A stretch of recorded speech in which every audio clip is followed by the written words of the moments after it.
क्या आपके साथ कभी ऐसा हुआ है कि आप किसी नई जगह घूमने गए हों और वहां सब कुछ नॉर्मल होते हुए भी कुछ अजीब सा महसूस हो?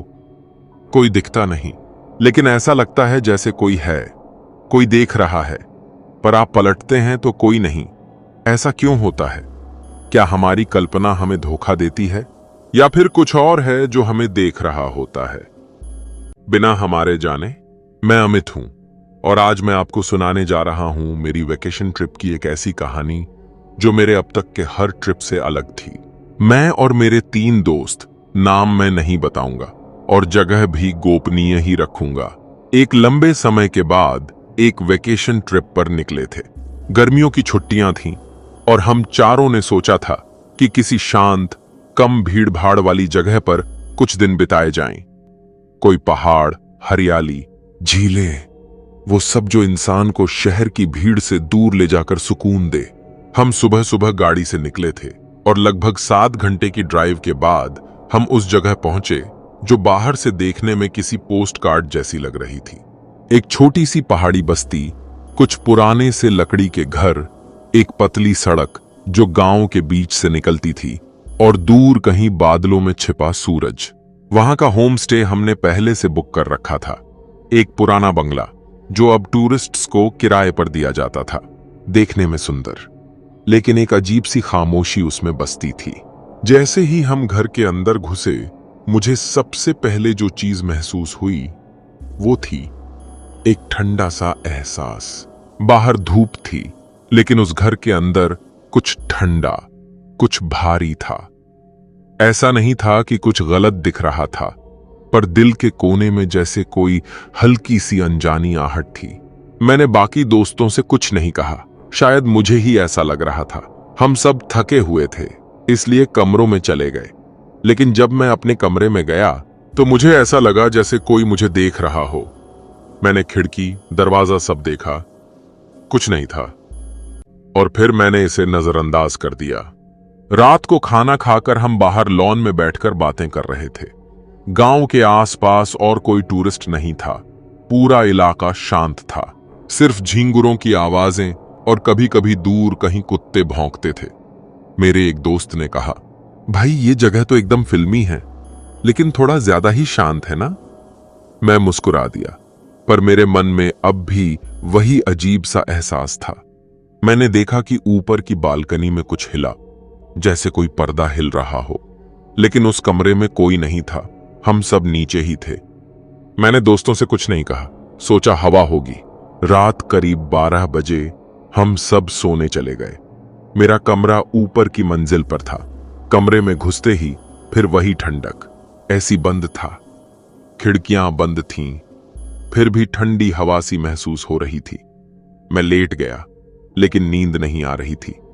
एक अजीब बेचैनी थी। ऐसा लग रहा था कि कमरे में कोई और भी है। बार बार लगा जैसे कोई फर्श पर बहुत हल्के कदमों से चल रहा हो, पर जब मैं ध्यान से सुनता तो सब कुछ शांत हो जाता। एक बार तो लगा कि खिड़की के पास कोई खड़ा है। मैं झट से उठकर देखा, कुछ भी नहीं। मैंने खुद को समझाया, थक गया हूं, नींद की कमी है, दिमाग खेल खेल रहा है। लेकिन रात करीब 2 बजे जब मैंने आंखें खोली तो मुझे ऐसा लगा जैसे कमरे का दरवाजा थोड़ा सा खुला हो और वो हल्की सी दरार से कुछ काला सा दिख रहा था, जैसे कोई खड़ा हो, बस दरवाजे के उस पार। दिल की धड़कन तेज हो गई। मैंने तुरंत बेड साइड लैंप जलाया। दरवाजा बंद था। अब मैं खुद से उलझने लगा। क्या मैं सपना देख रहा था या फिर कोई सच में आया था? मैंने दरवाजा लॉक किया और सोने की कोशिश की। उस रात मेरी नींद बहुत हल्की रही। सुबह उठते ही मैंने अपने एक दोस्त से कहा, तुझे रात कुछ अजीब महसूस हुआ? वो थोड़ी देर चुप रहा और फिर बोला, भाई मुझे तो ऐसा लगा जैसे कोई खिड़की के बाहर था, पर जब उठकर देखा तो कोई नहीं था। अब इस जवाब ने मुझे और बेचैन कर दिया। अगर सिर्फ मुझे ऐसा लग रहा होता तो मैं अपनी कल्पना पर शक करता, लेकिन जब बाकी दोस्तों को भी कुछ कुछ वैसा ही महसूस हुआ तो क्या ये महज इत्तेफाक था? हम सब ने तय किया कि दिन भर बाहर ही रहेंगे, थोड़ा ट्रैकिंग, थोड़ा लोकल जगहों की सैर करेंगे, ताकि दिमाग से वो रात का डर थोड़ा दूर हो। हम पास की एक झील पर गए, खाना बाहर खाया और लोगों से हल्की फुल्की बात भी की। लेकिन उस जगह पर एक अजीब बात थी।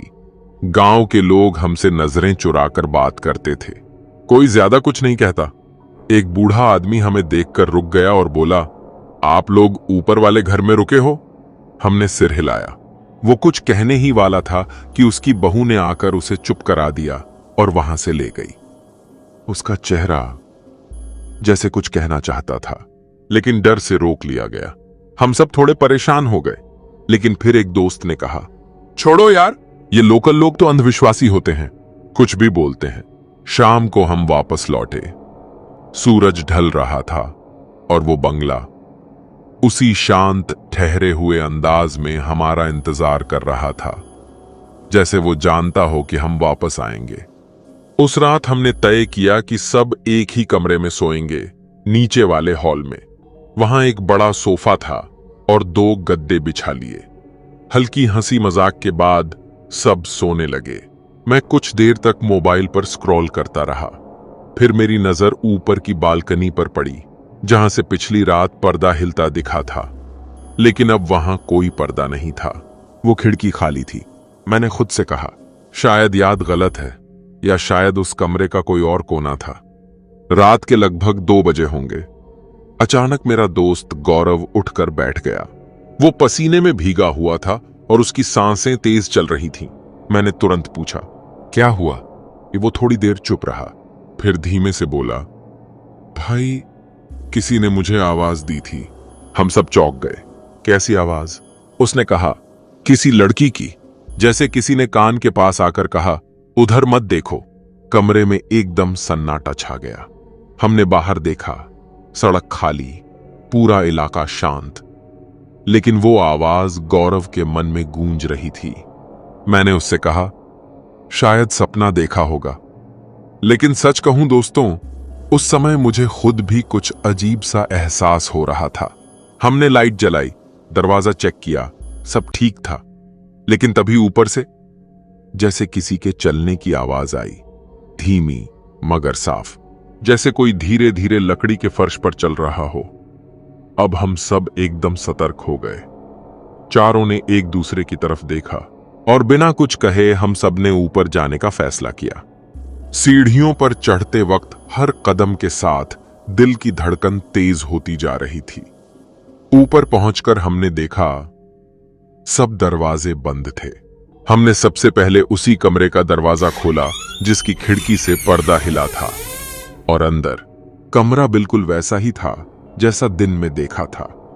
लेकिन जमीन पर धूल में कुछ निशान थे, जैसे कोई नंगे पैर चला हो, और वो निशान कमरे से निकलकर बाहर की तरफ जा रहे थे, उसी खिड़की की ओर। हम सब ने तय किया कि बस अब सुबह निकल जाना है, मगर वो रात शायद हमें जाने नहीं देना चाहती थी। रात करीब 3 बजे मुझे ऐसा लगा जैसे कोई मेरी छाती पर बैठा हो। सांस लेना मुश्किल था। आंखें खुली, लेकिन शरीर हिल नहीं रहा था। सामने छत पर कुछ हिलता सा दिखा, जैसे कोई परछाई हो, पर उसकी आंखें थीं, सीधी मेरी आंखों में घुसी जा रही थीं। अचानक मेरी नींद टूटी। मैं उठ बैठा। बाकी तीनों भी जगे हुए थे, डरे हुए। गौरव बोला, भाई, उसने फिर कहा, तुम सबको जाना नहीं चाहिए। अब हम सब चुप थे। बिना कुछ बोले सुबह होते ही हम गाड़ी में बैठ गए। होमस्टे के मालिक ने दरवाजे से सिर्फ इतना कहा, आप लोग बच गए। हम कुछ नहीं बोले, रास्ते भर चुप रहे। अब भी जब उस जगह की याद आती है तो लगता है जैसे कुछ हमारे साथ ही आया था। और कभी कभी आज भी छपो रात के सन्नाटे में वही आवाज सुनाई देती है, उधर मत देखो। तो दोस्तों, क्या वो सिर्फ भ्रम था या कुछ और? आप ही सोचिए।